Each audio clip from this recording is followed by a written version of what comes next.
What's up guys, and welcome back to my channel. I'm kicking off kind of like a new mini series today and just addressing the things that you guys reach out about. Throughout this year, as I've started my YouTube channel, I've received many DMs and comments saying, can you do a video about this? Or it would be cool to see you talk about that.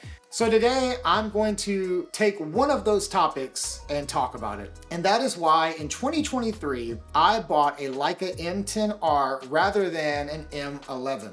When I bought my M10R back in the spring, the M11 had been out for a year at that point I believe, and it was available on the used market with really no problem, and in the new market, of course. I could go pick one up basically any day of the week at Leica SF. But instead of going that route, I picked up an M10R. And I do get asked often through this channel or through my Instagram, like, why? Why would you buy a camera that is several years older than the newest one? So I'm gonna jump into my personal reasons, but here's what I would say to you watching. If you're in the market for an M camera, or honestly, these same rules apply to any camera you're going to purchase, you've got to find out what works for you and what your needs are, and then see how you want to meet your needs. Which means that this video is not going to universally apply to everyone watching. The M11 is a fantastic camera for many people that chose to buy it. It's just not what I needed, and I'm going to tell you why. So keep in mind as you watch this that really this video is about my process and my journey, and you have to figure out your process and your journey. But that said, how I process this may help you in processing your own journey to find the camera that you need, whether it's a Leica M or something else. So I'm gonna kick it off by telling you the very first and guiding principle that I believe applies in 2023. And that is that camera specs really don't matter anymore. Okay, sure, they matter to some degree, but we have kind of hit a place in most of our creative tech that the quality has been good for many, many years and doesn't necessarily require the latest and greatest to make the latest and greatest stuff. Let me give you a quick example outside of photography on how that applies. I was a career musician for many, many years, including producing and audio engineering. There's this incredible documentary, it's pretty old at this point, called Sound City, and it's about this famous studio in Los Angeles that great albums were made in. Nirvana made albums there, Fleetwood Mac. You can watch the documentary Sound City, it's amazing. But it used to take going to a incredible studio with an incredible group to make an incredible record. Today, the technology has changed so much and it's so accessible and affordable that so many artists are no longer going into studios. They're making music in their home or in someone else's home that may have like a slightly better advantage than they do. But really, technology in the music industry has hit a place where the microphones, the preamps, all the things that used to cost tens of thousands of dollars, now you can make a quality record for a fraction of that because the tech has gotten to a place where the specs don't really matter that much. Photography, I believe, is in the same place. There was a time where digital photography just was bad. My first digital camera was actually one that belonged to my high school, and I went to high school in the 90s. And you could put a floppy disk in. It was actually a Sony, and I don't remember the model, but you could put a floppy disk in on the side and go take photos. I think they were like 1 megapixel. That is wild stuff. Those cameras are awful from a digital standpoint, but they still are photos that could be taken. And I have photos I took in high school off that camera that are great memories for me that I love. But if you were to compare that camera to my A7R5, the A7R5 is not even in the same ballpark. That's like comparing a match to a blowtorch, like very different quality of fire. Today, there are so many people that shoot older cameras. You don't have to have the latest and greatest to get great images. I think cameras started really hitting a peak and a pinnacle around 2017, 2018. And ever since those years, the tech hasn't mattered as much. Yes, we've had an increase in dynamic range. Yes, we've had an increase in stabilization. Yes, we've had an increase in modern systems and the ability to shoot burst, or megapixels have gotten bigger. But do those things make a better photo? And my answer is no. At its core, your understanding of the techniques required to get a good exposure, which is of course balancing aperture, shutter, and ISO, combined with your ability to compose, combined with your eye for visual artistry. Those are what make a great photo, not 20 megapixels versus 40 megapixels versus 60 megapixels. Those have their place and they have a reason for existing, and definitely have a place in a creator's toolbox if they need that tool. But we don't all need every tool that comes in every camera. As we talked today about why I bought the M10R over the M11, the very first guiding principle was that the specs really don't matter to make a great photo. And you can even see this demonstrated by the number of people that are still shooting an M8, an M9, an M240, M10, and the M10 family, and of course the M11. But I have friends that just this year have bought older Leica cameras like the M240, and they are getting incredible images from it because the specs really don't matter. Now let's just go ahead and do number two. The number two reason I bought an M10R over an M11 was price.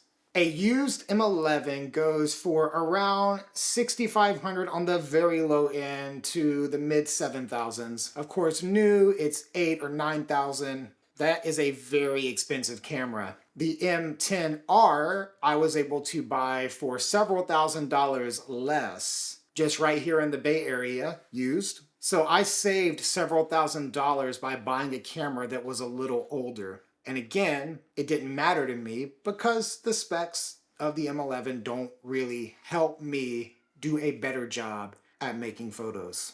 So when I bought my M10R, I was able to get the camera plus all of its original packaging, everything that came in the box originally, and additional batteries, which I actually have 4 M10R batteries. It's the same battery that's in the M10, but I have 4 of them. So I've got plenty of batteries, all for several thousands less than I would have spent buying an M11. And that is a big deal. That is a big reason why I went with the M10R. But it wasn't the biggest, because I would have paid for things if I needed those things. But the M11 doesn't have things that I need. Which brings me to my third point. And this is just a personal thought, but I've also kind of seen this thought in other places. The M10 line was kind of the end of an era. Leica kind of has a similar feel if you go from the M8 to the M10 line. They were like steps forward every line, mostly for the better. But let's say like M8 through M10R is like season 1. The M11 seems like it's kicking off a brand new experience with the M system. So I would say the M11 is the birth of a new era of Leica M cameras. I think what Leica was going for with the M8, M9, M240, and M10 was to replicate the experience that we all know and love shooting Leicas and shooting on the Leica film cameras, and even small things like the removable bottom plate. We have to remove the bottom plate on the film cameras because that's where the film gets loaded. There really is no point for that on a digital camera except its novelty as a nod to the experience that the film shooters would already know and love. The M11 takes a futuristic step into kind of like where things are headed as film photography, which is resurging in a major way right now. But as the sun has been setting on one type of photography and it rises on another, just like from film to digital. This is like digital 2.0 for Leica, kind of moving in a more modern direction. You hear a lot of people saying that the M11 has a much more modern sensor. I'll be honest, I don't really know what that means. I've got a buddy who shoots an M11 and we can take photos and they're very similar except he has more megapixels. And that's the point I'm making. If we both put a 50 lux on the M10R and the M11, go out and shoot, you're not going to really notice a difference between our photos, except his will be higher resolution. And I've held the M11 and it feels good in the hands. It's a little bigger than the M10 line, which is okay. I mean, that doesn't really matter. But the point I'm making is that I decided to buy at the end of one era instead of the launch of another. And I kind of have that in just my DNA. Like that's kind of how I approach many things, even outside of photography. I typically will buy something older, a little more reliable for a cheaper price, than be completely innovative on the front end. Though I do love innovation and I love the latest and greatest, I don't always pursue that. It's the same reason I don't get a new iPhone every year. Like I'm not in that camp where every year I've got to have the latest and greatest. My final point I want to make is that the M10R, being that I see it as the end of an era, being that I don't necessarily need all of the specs that are in the M11, and being that it was significantly cheaper, I evaluated why the M10 wasn't working for me and why the M10R would be a solution to the problems I was experiencing. And I'll just be honest with you, I needed to be able to crop more for product photography. Historically, I do all my product photography on Sony. I have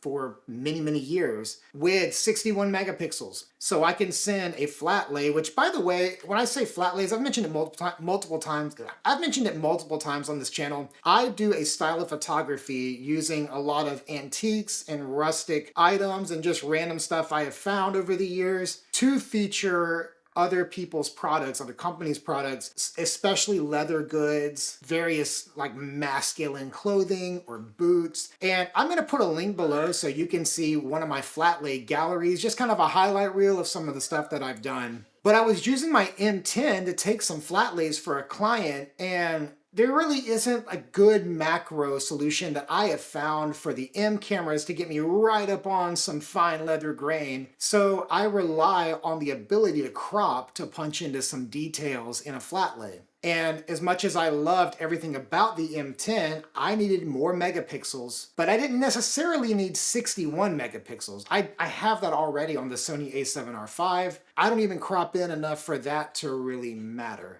I know, given my history with my Sony a7R III, that 40 megapixels was an incredible sweet spot for product photography, for various client work, even for like wildlife. And I felt like by moving from the M10 to the M10R, it would provide everything that I need in my photography toolkit without paying for or buying things I didn't necessarily need. They aren't bad things, they're just not things that I necessarily need. I couldn't justify several $1,000s added on to buy things I really do not need. So let me just kind of sum it up. I don't believe that specs really play that big of a role anymore in photography or in a lot of creative gear. It was great saving thousands of dollars. I prefer purchasing the end of an era instead of the beginning of a new one.